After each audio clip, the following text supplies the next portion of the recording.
Hello everyone, welcome to this very first video of this channel.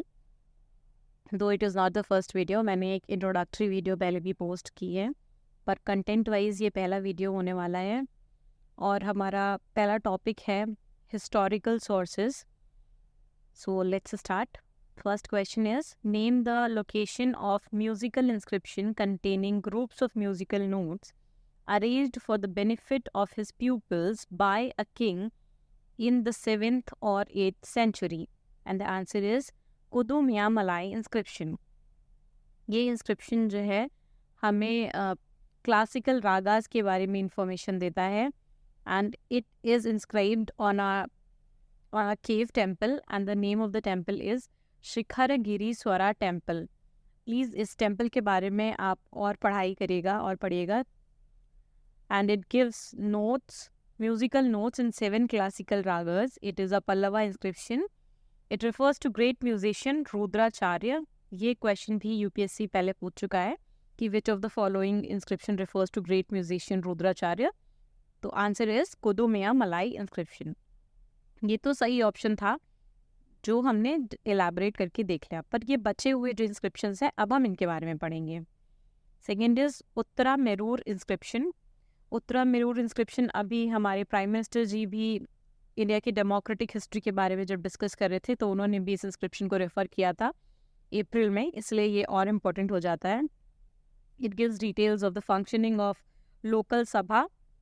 ये भी चोला inscription है और चोलाज का जो लोकल एडमिनिस्ट्रेशन है वो बहुत इंपॉर्टेंट है हिस्ट्री में, तो प्लीज़ आप उसको डिटेल में पढ़िए. Next is एनाई Ram inscription. Enai Ram inscription is also a Chola inscription. It provides details of colleges that existed during that time. Then Siyamangalam, Tamil Nadu. It is also a Chola inscription. It mentions the rule of Rajendra Chola I, his military conquests, construction of irrigation tanks, grants to temples, and administrative reforms, etc. Coming to the next question. Next question is, the following items consist of two statements, statement 1 and 2. Examine these statements carefully and select the correct answer using the code. So first statement is, for early societies, historians retrieve information about elite families mostly from inscriptions.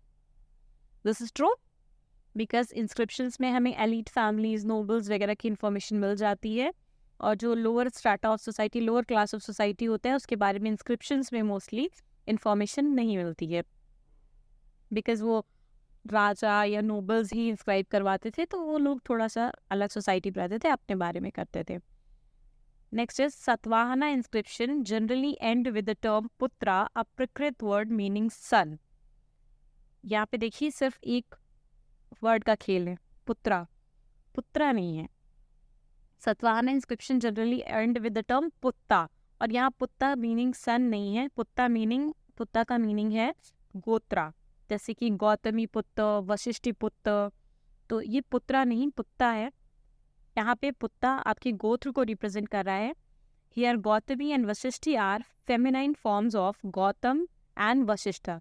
ये वैदिक ऋषिज थे जिन्होंने गोत्राज बनाए और उनके नाम पे ही गोत्राज के नाम पड़ गए.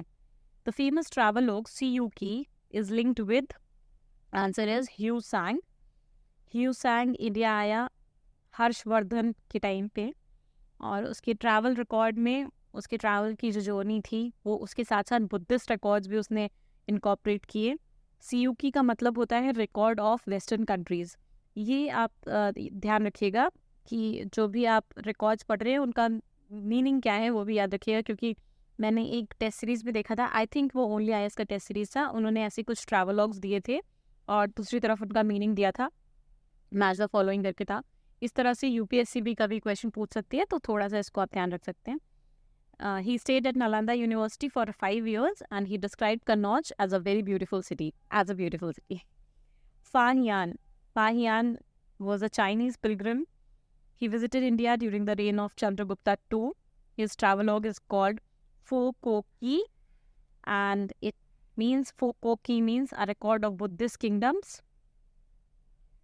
और उसकी रिकॉर्डिंग्स क्या थी, उसने पॉलिटिकल हिस्ट्री के बारे में स्पेसिफिकली कुछ नहीं रिकॉर्ड किया था, फिर ये देखिए, ये एक पॉइंट बहुत इंपॉर्टेंट है। अगर आपने ये पढ़ लिया है कि वो चंद्रगुप्ता 2 के टाइम पे आया था और आपको ये ऑप्शन मिलता है, he did not even mention the name of Chandragupta, तो ये गलत करने के चांसेस हैं। But it is true, he did not even mention the name of Chandragupta II. And primary source of income at that time was land revenue. Burden of tax was not very heavy. ये recordings है फाहियान की. Next is Megasthenes, very famous. Megasthenes की book का नाम है Indica. He was a Greek diplomat in Chandragupta's court. Seleucus I का diplomat था. Next is Al-Biruni. Al-Biruni जो है वो महमूद ऑफ गजनी के साथ इंडिया आया था.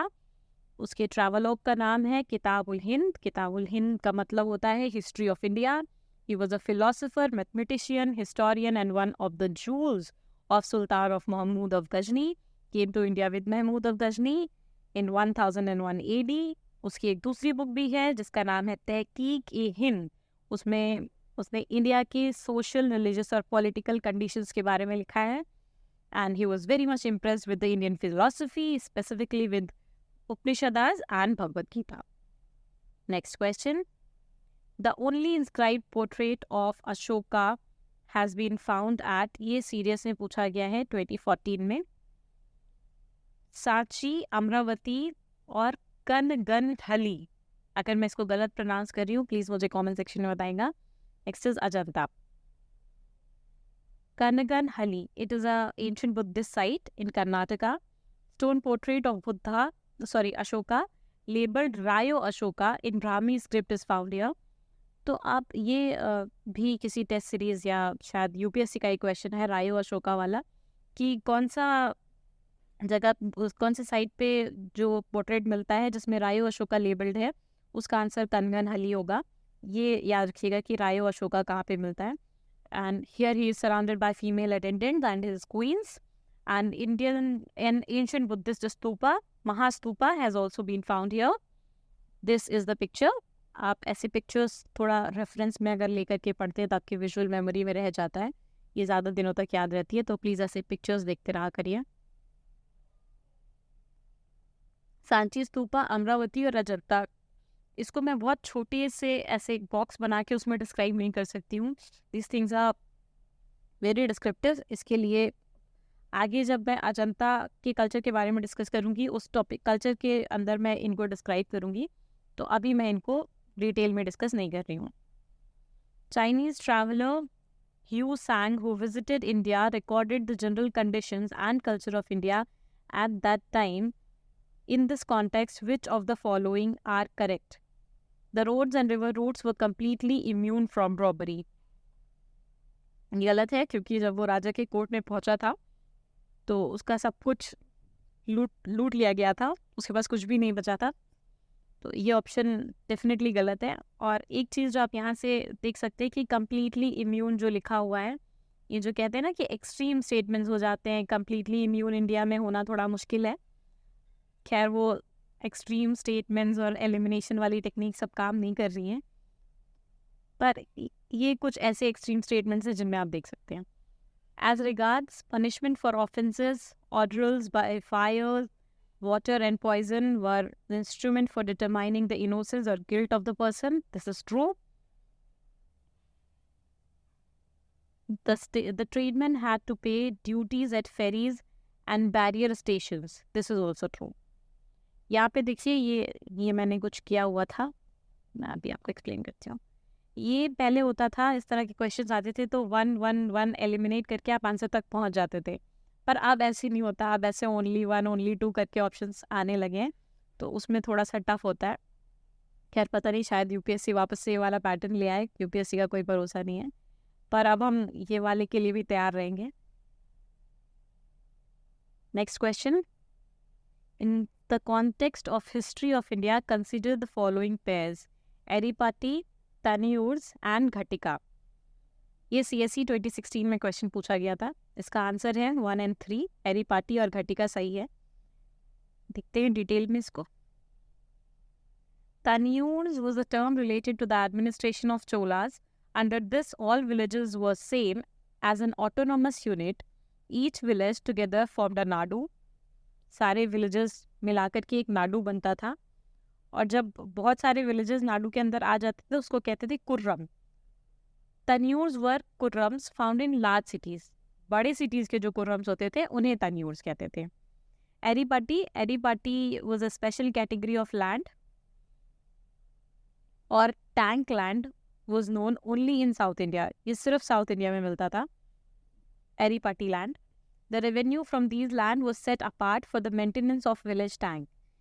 एरीपाटी वो लैंड था जिसके रेवेन्यू को सिर्फ विलेज टैंक के मेंटेनेंस के लिए यूज किया जाता था। Ghatikas was the most important educational institutes in South India during the ancient times, and the most important Ghatika of Pallava was located in Kanchipuram. Please remember this. 1998. हाँ, बस जैसे कि मैं भी आपको रिकमेंड करूँगी, जैसे बाकी लोग रिकमेंड करते हैं कि आपको सारे सब्जेक्ट्स के लिए 2013 तक के ही प्रीवियस ईयर क्वेश्चंस करने चाहिए, बहुत पुराने जाने का कोई मतलब नहीं है। पर हिस्ट्री और आर्ट एंड कल्चर के लिए मैं आपको रिकमेंड करूँगी कि आपको जितने पुराने पेपर्स मिल जाएं, क्योंकि वहाँ से कुछ ना कुछ आपको यहाँ पे फ़ायदा होगा ही होगा। तो हिस्ट्री के लिए आपको जितने पुराने क्वेश्चन पेपर्स मिल जाएं, आपको आर्ट एंड कल्चर के लिए जितने मिल जाएं वो आप करिए, बाकी चीज़ों में आप 2013 तक के कर सकते हैं। नेक्स्ट, ये 1998 का क्वेश्चन है। Which of the following ancient Indian records is the earliest royal order to preserve food grain to be utilized during the crisis in the country? Sohagra copper plate is the answer. ये एक Mauryan time का copper plate है।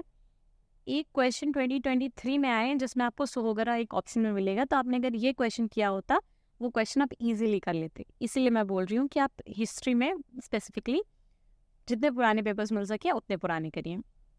Sohagara copper plate, the earliest known copper plate inscription. It mentions about famine relief efforts, and it is one of the very rare pre-Ashokan Brahmi inscription in India. Next question is, who among the following anticipated Newton by declaring that all things gravitate to earth? हमारे यहाँ भी बहुत अच्छे लोग थे। Brahmagupta is the answer. Brahmagupta in his book Brahma Supta Siddhika and Khand Khandaika postulated that all things gravitate to earth. इन दोनों books के नाम प्लीज याद रखिएगा। I think it was the last question, sources का last question है ये। आपने यहाँ तक वीडियो देखा है तो उसके लिए thank you so much. Have a nice day.